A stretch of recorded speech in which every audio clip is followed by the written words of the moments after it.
একটা ইমপ্রেশন মনের মধ্যে যে তোমাদের আবেগ তৈরি করবে, একটা স্মৃতি তৈরি করবে, এই স্মৃতিটা বেঁচে থাকবে আজীবন।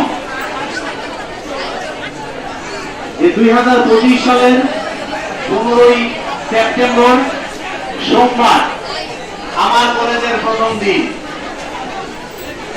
আমরা প্রাইমারি স্কুল, হাই স্কুল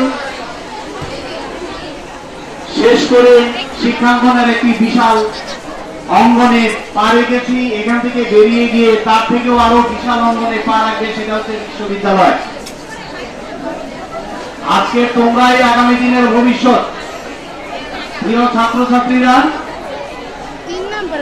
কোলাহল মুখর এই পরিবেশটি অবশ্যই ভালো লাগছে, কিন্তু কোলাহলটি যেন কখনোই সীমানা ছাড়িয়ে না যায়। আমরা যা কিছু করবো অবশ্যই সীমানার মধ্যে থাকবো, নিয়ন্ত্রণের মধ্যে থাকবো।